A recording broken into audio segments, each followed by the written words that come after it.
Hey guys, today we're diving into another truly horrifying case. If you want to support my channel, make sure to subscribe and stay active. It really helps me out.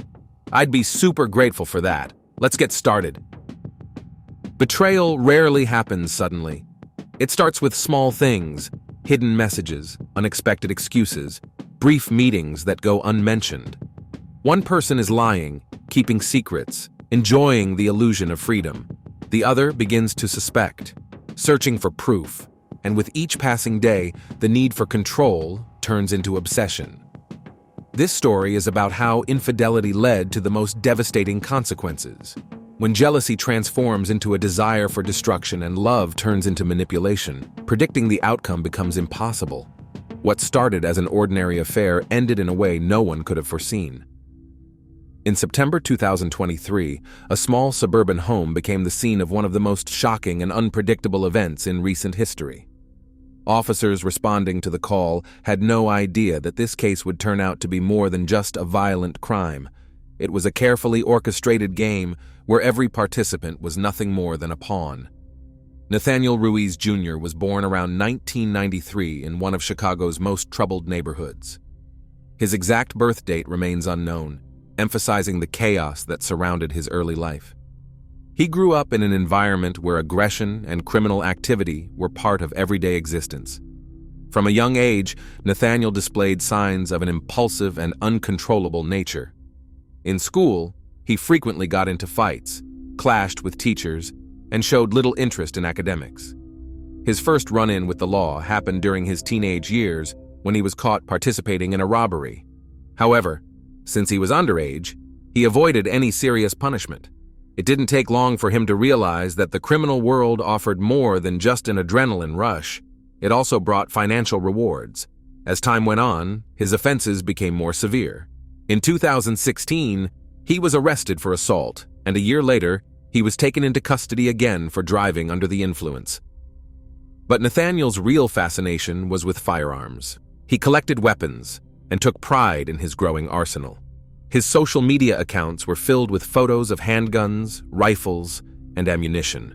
Eventually, this activity caught the attention of law enforcement, and a court ruling prohibited him from owning any firearms. However, Nathaniel had no intention of complying. Ignoring the restriction, he continued to acquire weapons through illegal means. Despite his legal troubles, he decided to start a business and launched a private security company. However, the operation was entirely illegitimate. He lacked the necessary license, and legally, he wasn't even allowed to carry a firearm.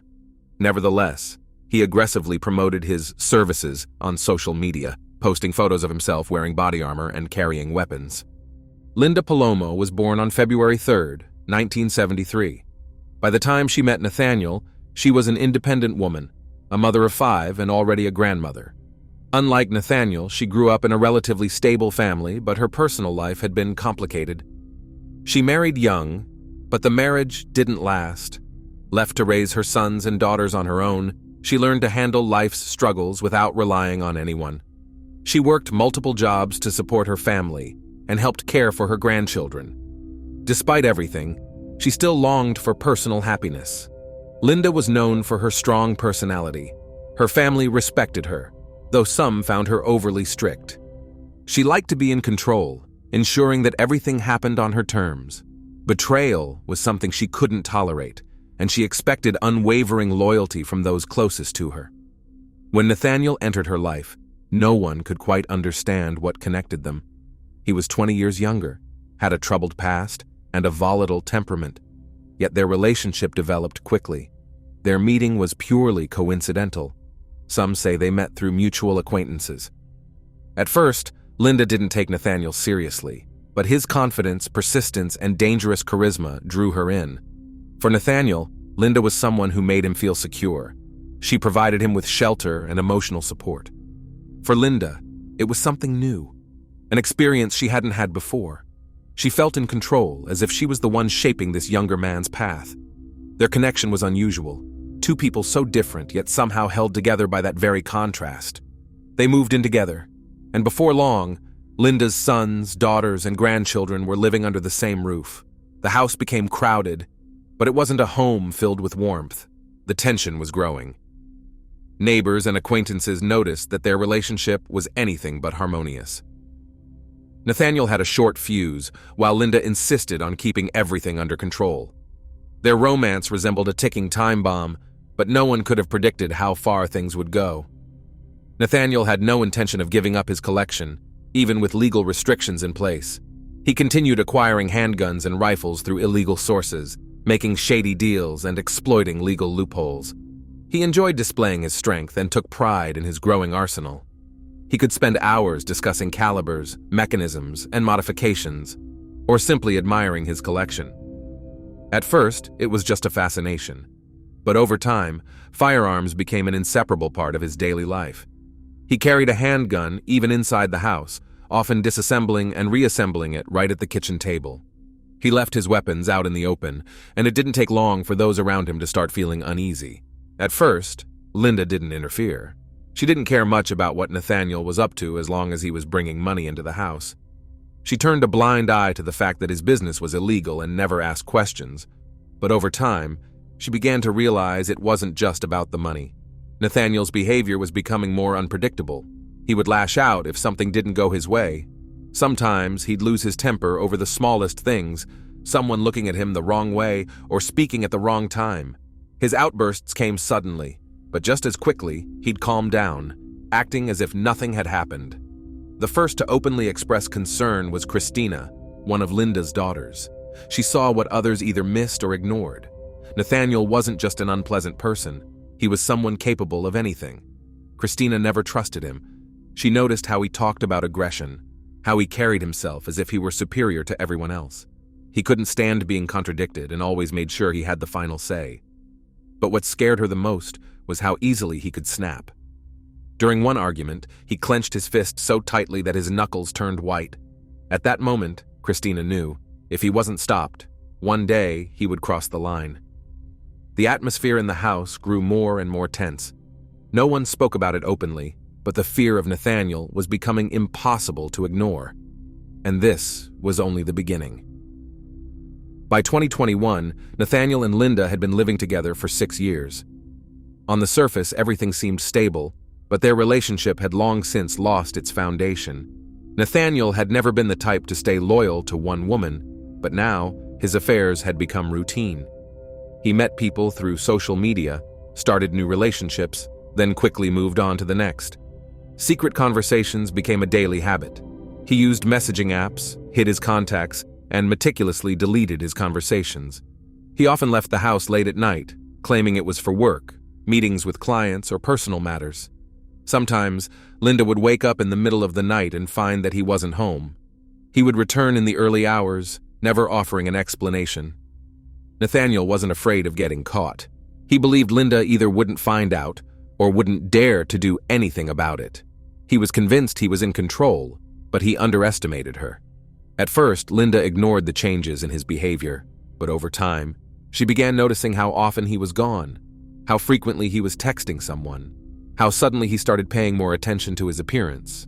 She didn't immediately put the pieces together, but the suspicion was growing. Her patience finally ran out when she happened to see a message pop up on his phone, one that left no room for doubt. The text hinted at a recent meeting, confirming what she had long suspected. But Linda didn't explode right away. She understood that if Nathaniel was being unfaithful, it meant he felt untouchable. Instead of confronting him, she decided to gather more evidence. She started watching him closely, checking his messages, analyzing his habits. Now she could tell when he was lying, when he was trying to cover his tracks, when he was sneaking off to another meeting. Linda wasn't the kind of woman who forgave betrayal. Her personality wouldn't allow her to simply accept the situation or walk away without consequences. She had no intention of causing a dramatic scene, but she also wasn't going to let Nathaniel get away with it.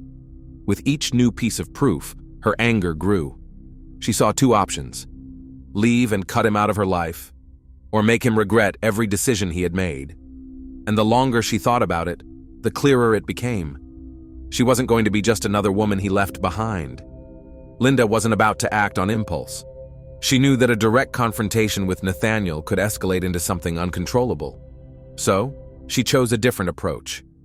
Instead of a heated argument, She started planning a more subtle form of revenge. She needed something that would make his life unbearable, something that would turn the tables and put him in a vulnerable position. She didn't yet know what her next move would be, but she was certain of one thing. Her silence was just the calm before the storm. After months of careful observation, Linda began putting her plan into action. The first step, creating fake accounts. She registered multiple profiles on different platforms, using photos of random people and selecting believable names. Some of these accounts belonged to mysterious women, others to dangerous individuals with questionable backgrounds. Linda studied how online scams worked, learning the techniques used to deceive people and manipulate them into believing something, even if it wasn't true. She built an intricate system where each of her fake personas had a role to play. One could be a seductress, another someone who knew too much, and a third, an anonymous threat. Together, they would create an atmosphere of paranoia around Nathaniel, making him believe he was caught in a dangerous game. To make her scheme more convincing, Linda started researching criminal networks. She immersed herself in learning about underground organizations, studying their intimidation tactics, the language of threats, and the art of psychological manipulation. She read about the mafia, cartels, and underground networks that controlled the flow of illegal money. She studied their hierarchy, communication styles, and even tried to replicate their messaging patterns. But her most powerful tool was her ability to control information. Using specialized software and hidden features on social media, she learned how to track a person's location, access their contacts, and monitor conversations. Before long, she had acquired enough knowledge to make Nathaniel believe in the reality of her deception. Once everything was in place, Linda put her plan into motion. She was the first to reach out to Nathaniel using one of her fabricated accounts. The profile she created belonged to a mysterious woman who seemed genuinely interested in him. Nathaniel didn't suspect a thing. He was used to these kinds of connections and responded immediately. But unlike his usual online encounters, this one took an unexpected turn. After a few days of casual conversation, Linda, posing as her invented persona, began dropping hints that she knew about his past. Her messages contained just enough details to make him uneasy. Then she made the first move toward trapping him psychologically, sending him a message with his real-time location. This was just the beginning, but it was enough to put Nathaniel on edge. Linda had achieved her first victory. He was afraid. But she had no intention of stopping there. The initial scare worked. Nathaniel was getting nervous. But she needed more. She escalated the game by creating even more fake accounts. Now he wasn't just being contacted by strangers. He was surrounded by dangerous figures, Bulgarian mafia members, cartel enforcers, hitmen. Each had their own story, their own motives, their own demands. Messages came from different numbers and platforms. Some were threats, others offered protection, while a few presented him with bizarre ultimatums. One hinted that his survival depended on completing simple tasks. Another suggested that he was already caught in something much bigger and there was no way out. Nathaniel tried to make sense of it all, but there was no logic. Everything seemed terrifyingly real. His behavior started to change. He was constantly looking over his shoulder, avoiding calls from unknown numbers, checking to see if he was being followed. Sometimes, he even asked Linda to drive him to a different location, just to be sure he wasn't being tracked. He deleted messages, changed his passwords, and tried to throw off his pursuers, but all of it only deepened his paranoia. Linda knew exactly what she was doing. She could see how fear was eating away at his mind. Her plan was working. Nathaniel was no longer focused on his usual habits. His entire world revolved around fighting a threat that didn't even exist. What he failed to realize was that the real danger was much closer than he thought. In May 2023, a new woman entered Nathaniel's life, Zira. They met at his new job, where she was one of his colleagues. At first, their interactions were nothing out of the ordinary, but before long, they began taking an interest in each other. Zira was married and raising 2 children, but her family life didn't bring her happiness. She had a history of infidelity, and meeting Nathaniel was just another chapter in that pattern. She didn't see it as a problem. She believed her personal happiness mattered more than any social expectations. Nathaniel wasn't thinking about consequences either. His relationship with Linda had long since lost its meaning, and his affair with Zira gave him the excitement he'd been missing.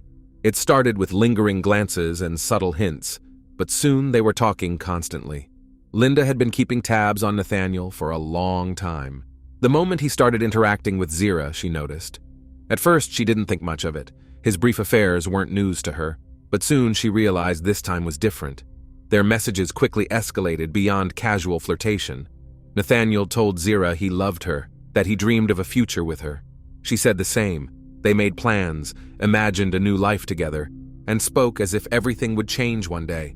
Linda read each message, one after another, unable to believe her eyes. She was consumed by humiliation. She had spent months weaving an elaborate scheme to keep Nathaniel under her control, forcing him to live in constant fear. And yet, despite everything, he was still living his life, completely oblivious to her efforts. This wasn't just betrayal, it was a mockery of her power. Linda could no longer stand by and watch. It was no longer about controlling him, it was about making him pay.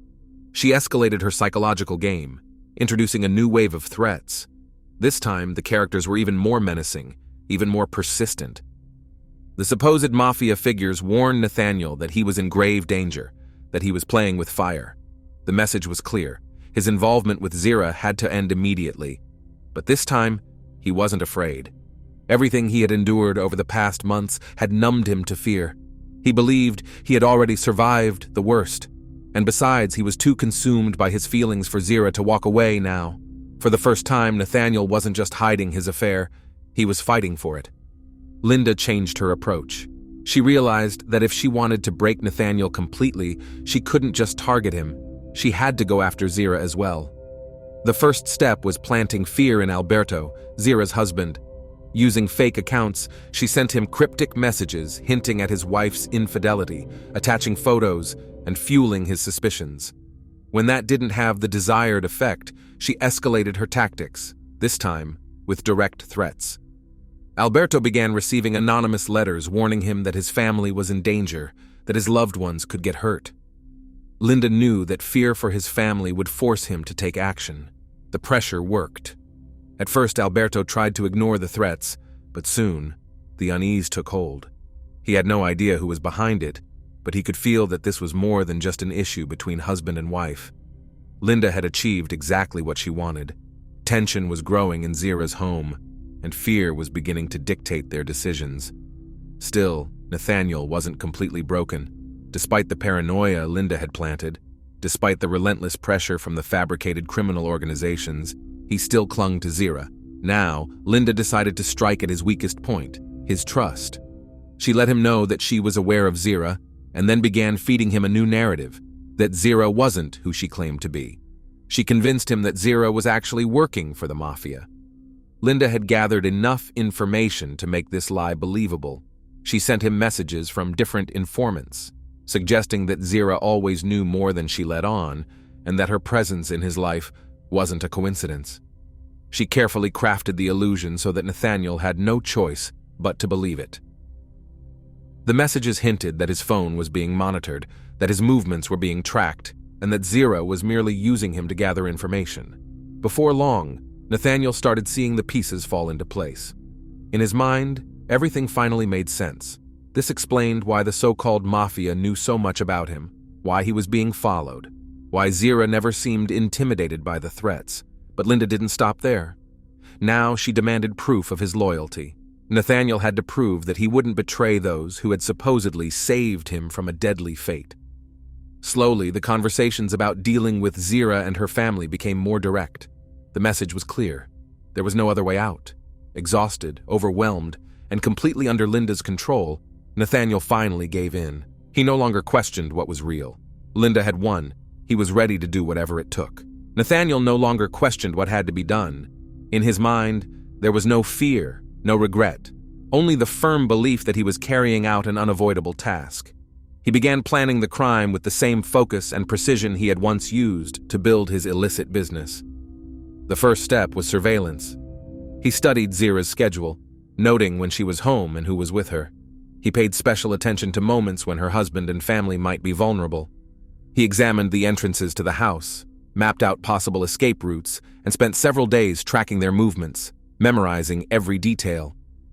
At the same time, he gathered supplies. He already had an arsenal, but he needed additional tools, New clothes, gloves, bags, tape, a flashlight. He and Linda went shopping together, careful not to draw attention.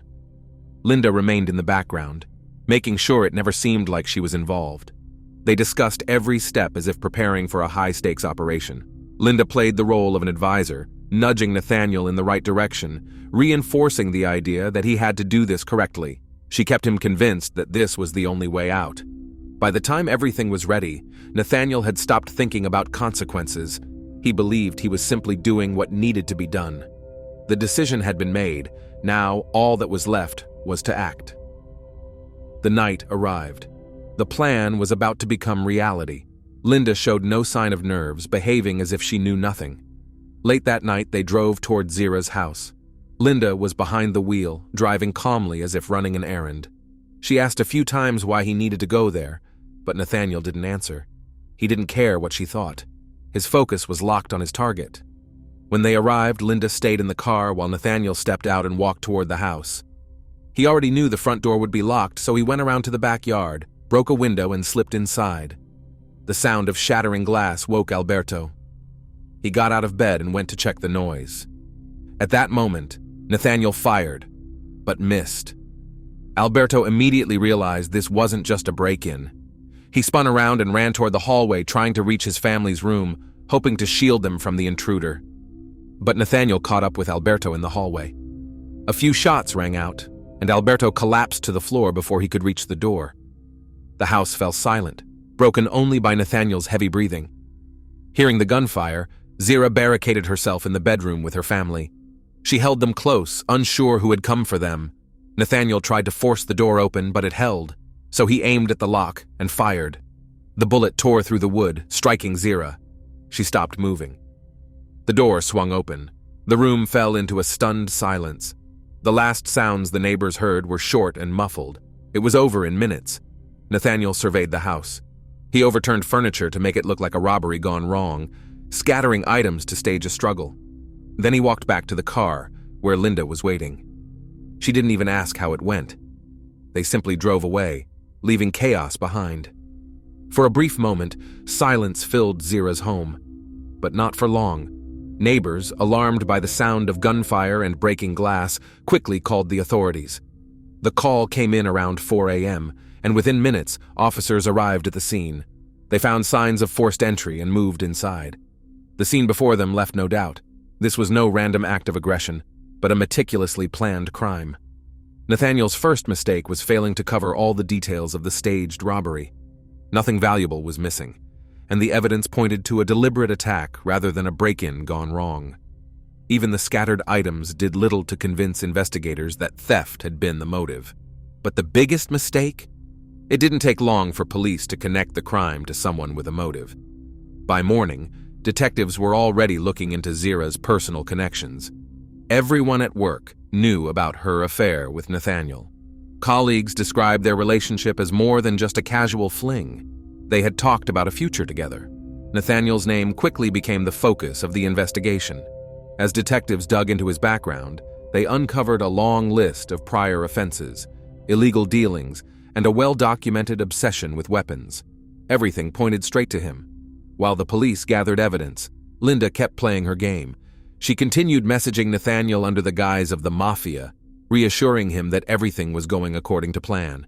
She fed him the illusion that he was being protected, that as long as he followed instructions, he would be safe.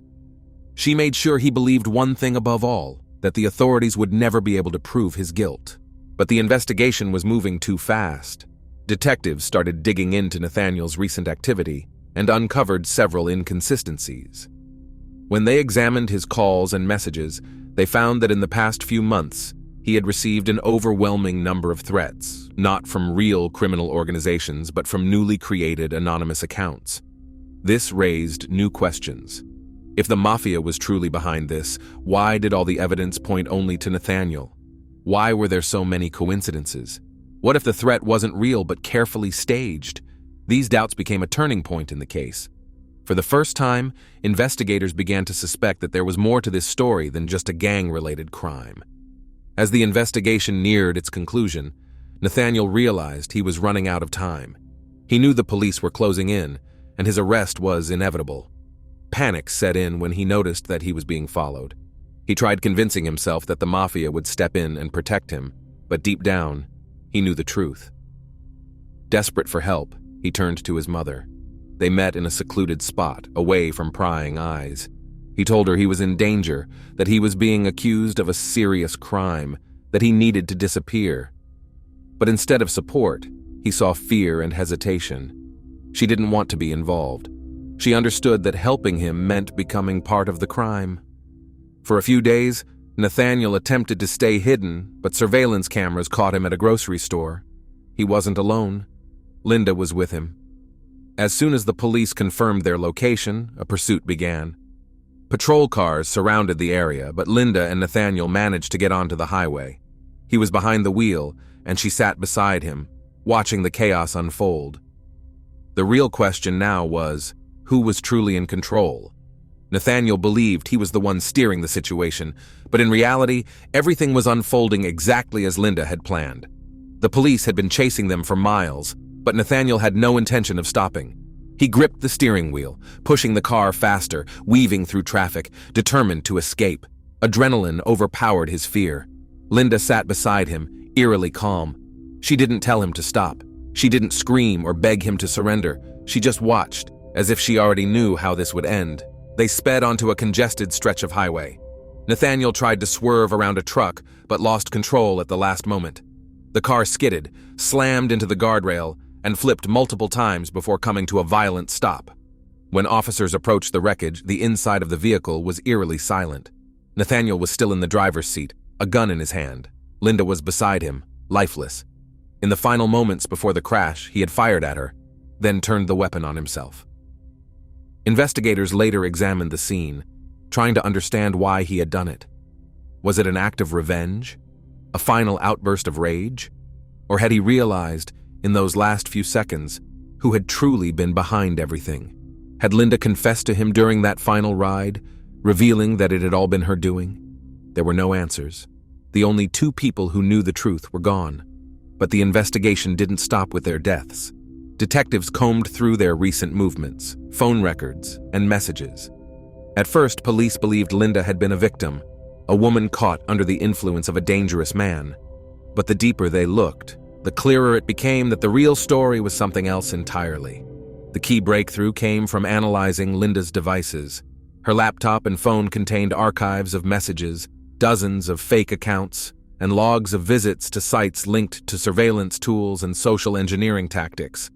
It didn't take long for forensic experts to piece it together. Linda had orchestrated the entire web of threats, making Nathaniel believe he was being hunted by a criminal syndicate. Even more damning were her own messages, where she meticulously directed his actions, pushing him toward an inevitable conclusion. Logan records, IP addresses, and chat histories all pointed to her as the mastermind behind the entire scheme. She hadn't just preyed on Nathaniel's fears, she had carefully led him down a path of destruction. The recovered files revealed that this manipulation had been happening not for weeks, but for over a year. This wasn't an emotional breakdown or a crime of passion, it was a meticulously constructed plan. She had studied psychological manipulation, researched surveillance techniques, and tested different ways to control a person's mind. When the truth came out, the case took on an entirely new dimension. What had initially looked like an act of jealousy turned out to be something far more chilling, a calculated psychological game where Linda had been the true orchestrator. The ultimate irony was that her own deception led to her downfall. She had sought to control everything until the very end, but in the end, she became the victim of the very illusion she had created. She had pushed Nathaniel to commit crimes, convinced him to believe in a fabricated reality, and in the final moment, he turned against her. The case was officially closed, but the lingering questions remained. Did Nathaniel realize the truth before it was too late? Or did he die still believing he was a pawn in a war that never even existed? There were no answers. Only the undeniable fact that the most dangerous weapon isn't a bullet or a blade. It's a lie powerful enough to destroy a person from the inside. Thanks for watching, everyone. Your support means a lot to me, and you can help my channel grow by hitting that like button, dropping a comment, and sharing this video. Your engagement really makes a difference. See you soon.